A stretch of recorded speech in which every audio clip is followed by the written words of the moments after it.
This is a really simple idea which I think can have a huge knock-on effect in terms of how you move in the backswing and how it in turn affects your transition.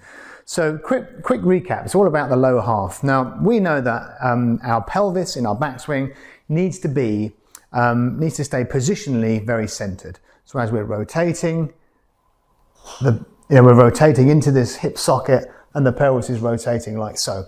We wouldn't want any kind of sideways motion this way, or kind of historically what I would do would be go this way, which is equally no good. We're trying to keep the pelvis positionally centered. Now, more commonly I would suggest is from the other side, we see how as players try to rotate, they have the pelvis move forward, so thrust in towards the ball. And you can see that as I move my pelvis out of kilter one way or another, it really affects how my rib cage works, and in turn is going to affect how we move our arms. So the pelvis really does act to kind of keep us stable and help keep the other things in order.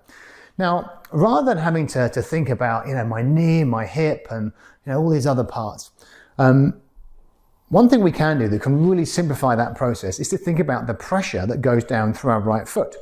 So if you speak to a biomechanic, they talk about feet in terms of the tripod, and the tripod is the three pressure points we have in our foot. So if you imagine that's my foot, this being the big toe, the little toe.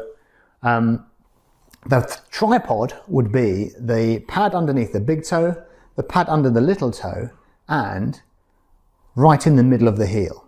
And that tripod across our foot is where we would want our weight distributed all the way throughout the backswing. Now, as I go ahead and make a backswing, I would start with the foot about 20 degrees turned out. And as I make my backswing, I move very slightly laterally into this hip, and I try and feel the weight really connected through those 3 points in the foot, through the tripod. Now immediately I can feel an engagement of muscles. I can feel my hip actually working differently than I would do in my normal swing.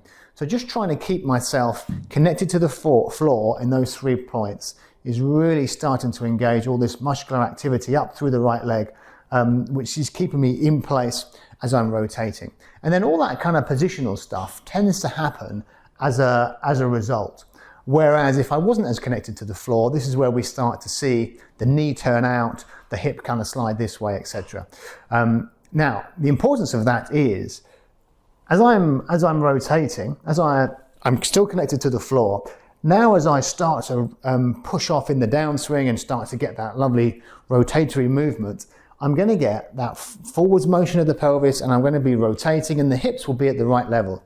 If, however, I've allowed my foot to kind of splay out in the backswing and my knee to splay out, and then I apply that rotation, I'm going to get a very different kind of look through the pelvis, different forces that I'm applying as well. So the knock-on effect, I think, is huge, but the actual mental concept is very simple, and that is when you're practicing and you're working on your swing, can you feel that connection equally through those 3 pressure points, that tripod, all the way through the backswing and in early transition as well? Conceptually very simple, but has a huge knock-on effect throughout your swing.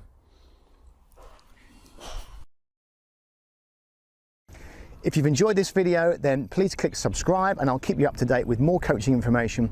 And if you really want to take your game to the next level, then please visit my website, golfcoach.online, where you'll see there my subscription channel, which is Golf Coach Access, which is all about building a golf coaching and education community and having really structured long-term programs. And the best thing is you can get immediate free access.